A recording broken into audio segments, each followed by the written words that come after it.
What up, hooligans? It's Jennifer and welcome back to Osos. So, how do I put this lightly?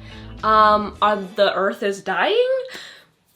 So let's talk about sustainability. Sustainability and eco-friendliness has been embedded pretty heavily into my videos. A lot of the DIYs that I do are based on reusing and recycling things that you already have. In recent years, it has been a lot more trendy, I guess, to be sustainable and, you know, save the turtles, which used to kind of bother me a little bit, but at the end of the day, I think it's more productive that it is trendy. However, I think that everybody can do a little bit more because I'm gonna be honest with you, just using a metal straw is not gonna cut it. I think the most important thing is that everybody tries the best that they can. So I decided today I would show you guys 20 ways that you guys can be more sustainable and eco-friendly. So there's bound to be something that you can do. Let's get started. So kind of split this into 3 different categories. The first category is fashion. Clothing contributes to a huge amount of waste. The average American throws away around 70 pounds of clothing every year, which is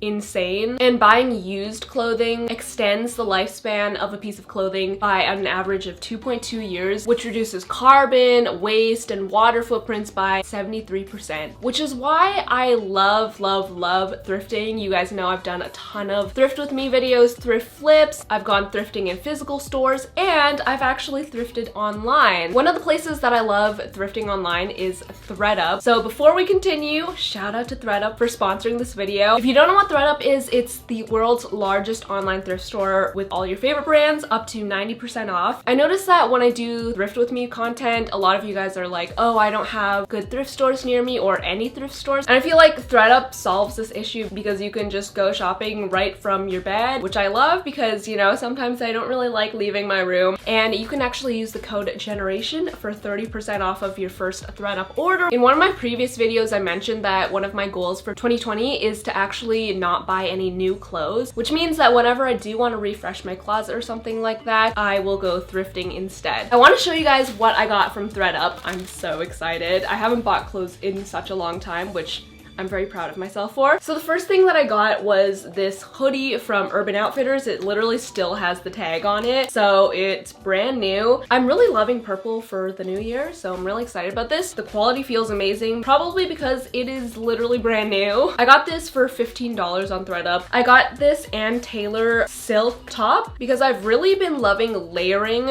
Clearly, this was only $16, which for silk and Ann Taylor, I feel like it's really good. So really excited about this. So next I got this pair of jeans from BDG. I am so excited about these because they fit so well. Sometimes when you buy new jeans, they're kind of stiff and you kind of have to break them in, but these are so soft and I just am obsessed with them. I got these for $15. I also picked up this jean jacket. This is from Gap. It's kind of like edgy. I feel like it will spice up my style a little bit. Style. This was $29. All right, next I got this t-shirt. This really reminds me of like early 2000s, 90s vibes. I really like the colors. It looks like a vacation shirt someone got from St. Thomas, which I honestly have no idea where that is. But I thought it was really cute and I think it'll be great to also layer on top of a long sleeve. This guy is from Sunshine Apparel and it was $6. Okay, clearly I've been really into the 2000s, 90s vibe. So I got this tie-dye tank top. It's also pink. I think it's really cute. This is from a brand called So Low. It was $9 on ThredUp. I also picked up this Tommy Hilfiger turtleneck sweater and this is so soft. I am in love with this. And when you are thrifting, I would recommend to look for good quality brands, and I feel like Tommy Hilfiger is one of them because you know that it's gonna last a long time. So this was $26. Okay, so I picked up this romper from BDG, which is a brand from Urban Outfitters, and I love it. I think this is so cool. I love the patterns and it's like a corduroy material. Honestly, it looks pretty much like brand new. I really like the material of it. It feels really high quality. It was $24 on ThredUp. All right, next I got this dress from BCBG. I just thought this was so beautiful. This just feels like super luxurious and I can't wait to wear it someday. If someone wants to invite me to something that I can wear this at, like I am hit me up. And this was only $17. I also got this plaid jacket action thing from a brand called Suzina. I also really like that it has this gingham print on the inside, but this is super comfortable. I really like the feel of it. It's so warm and cozy feeling. And this was $16. So I hope you guys got some inspo for thrifting, and I really encourage you guys to check out Thredup. You can check out the app or the website, and you can filter for your own sizes, for colors, patterns. There's a ton of different filters, so make sure to check out Thredup. I'll link it down below. So yeah, if you can't tell, I am a huge advocate for thrifting. Try it out. I promise it'll be fun and you're saving the environment. All right, the second thing that you can do is to learn how to mend or alter your own clothes. Whether it's a small thing like mending a hole in your shirt or a more extreme thrift flip like I've showed you guys in the past, I think it's not only a good skill to have, but also it'll prevent you from wanting to go out and buy new clothes just because of a little problem. And I don't know if this is just like early onset grandma mode, but I really enjoy sewing and like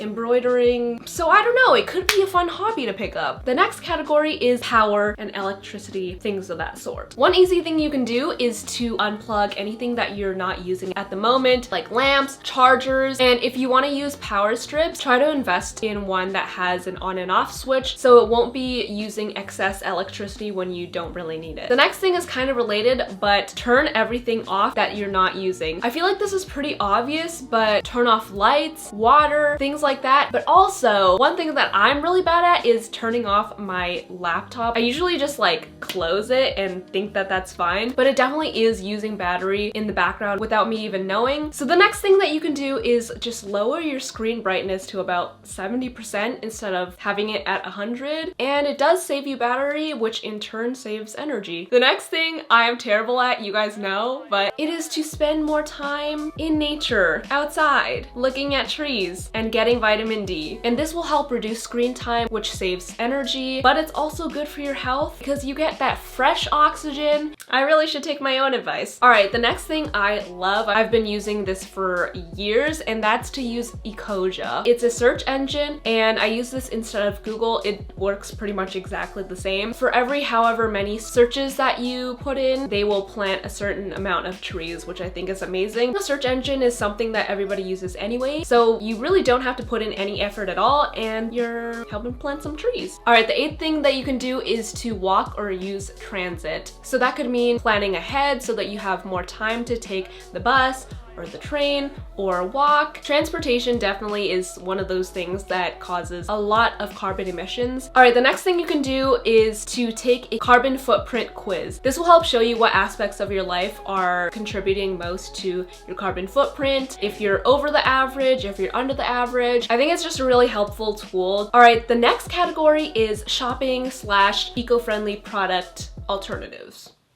I'm gonna be honest, you know, just because you're using a metal straw does not mean that the turtles are not dying. A lot of these companies kind of add eco-friendliness and sustainability as a marketing ploy to just make their company look more eco-friendly and kind of make you feel better about buying their product. So if you are looking into buying sustainably made products or cruelty-free products, I would try to do more research because the products might not be what you think. But anyway, something that I have swapped out using is a plastic toothbrush. Right now, I currently use a bamboo toothbrush with these soft bristles that have like charcoal on them. This is great because it's compostable, it's made from bamboo. Toothbrushes are something that we go through a ton of, which, well, I hope that's the case. I hope you're being a clean, hygienic human. I feel like this one is obvious, but use reusable grocery bags. I feel like most people already know about this, but you can also use reusable produce bags instead of those flimsy, clear plastic bags. I just have this mesh bag with me. You can bring a bunch of these if you're buying a bunch of things. I also think that it kind of looks more aesthetically pleasing, which if you're into that, I feel like is a motivation. So saran wrap is definitely one of those kitchen essentials, but it is a ton of plastic that you're throwing away constantly. So an alternative to that is to use beeswax wraps. You can buy these or make these. They're actually pretty simple to make, so I'm gonna show you guys right now how to DIY your own. So for materials, the main things you're gonna need are cotton fabric, beeswax, parchment paper, and an iron. Alright, so I'm taking my fabric. Be sure to wash these and dry these beforehand because these are gonna be touching, you know, like food items. I cut out 2 squares and sandwiched the fabric between 2 pieces of parchment paper. Now I'm taking my beeswax, and I have a block of this, but it would be much easier to use beeswax pellets or use a grater. I had to use a knife, so it took a while, but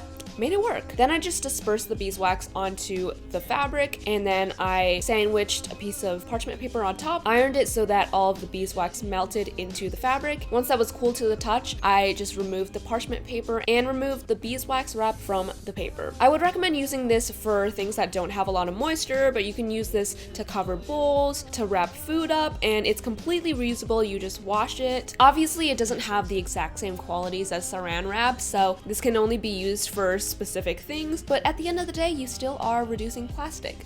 I am somebody who gets my lady holiday every month, and it sucks, but we don't have to make it suck for the earth too. If you didn't know, using pads and tampons, all these throwaway products, is pretty bad for the environment because it all ends up just as waste. And I know it might seem kind of weird to use at first, but I promise trying out a reusable period product like a menstrual cup or period panties really isn't as scary as you think. So if you are buying stuff online, which honestly in this day and age is kind of inevitable, try to lump your shipments together. I know that a lot of the times I'll order something really small and it'll come in this huge cardboard box with a bunch of bubble wrap, and it really annoys me. So I try to put my shipments together so that there's just less waste. And always recycle or reuse. I reuse a ton of boxes for DIYs or to reuse when I ship things out. All right, the next tip is to invest in quality items rather than things like fast fashion or things that are cheaply made. But I do realize that everyone is in a different financial position and it's definitely not attainable for everyone. But if you do have the ability to invest in quality products, I would highly recommend it because it lasts longer. You don't have to buy it as often. All right, the next thing you can do is buy local. This will reduce carbon footprint from having to transport items, but also you're supporting local businesses at the same time. The next thing you can do is to borrow rather than buy. That could be books, or it could be, I don't know, like a power drill. Anytime you're thinking of buying something new that you probably are only gonna use once or twice, consider asking around first or shop secondhand. All right, the next category is food and eating and all that kind of stuff. One thing you can do is to try to eat less meat. Now I know this is like kind of a sensitive topic for some people, but it honestly shouldn't. I by no means am vegan or even plant-based, but I have definitely made a conscious effort in the last couple years to eat less meat, and it's really not as hard as you think it is. Nowadays, a lot of meat alternatives or vegan options taste amazing. Beef is definitely by far the worst when it comes to the environment. I would highly recommend kind of learning more about what happens in that process. But I think that slowly eating less meat over time is something that everybody can do. Get some veggies in your system, lower that cholesterol, get healthy. I don't know, sounds pretty good to me. The next thing you can do is compost. Now, I live in Vancouver and the compost system is amazing here. Ever since we started composting, our trash has gone down probably like 70%. But you can also look into composting at home if you have like a backyard or something like that. But yeah, I love composting, and you definitely can compost more than you realize. The last thing I would recommend, which I think a lot of you guys probably already do, is to use reusable food containers, like reusable water bottles, reusable food containers, all that kind of stuff. Try to avoid doing takeout because that is a lot of plastic and styrofoam and one-time use utensils. If you do have to use single-use utensils, if you're having like a party or something like that, there's a ton of biocompostable options and it looks and feels like regular plastic. Also, even if you are using like a reusable bottle or something like that, I would recommend using glass or metal, because if you are using plastic, yes, you'll use it again and again, but at the end of the day, it's still plastic, and plastic takes so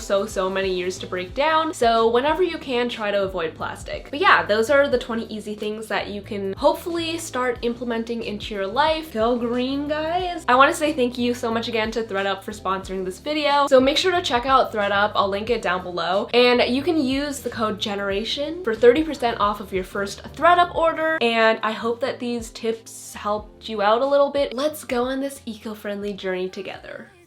I sound like such a hippie. Thank you guys so much for watching. Shout out of the week is right here, and I will see you guys next time. Bye!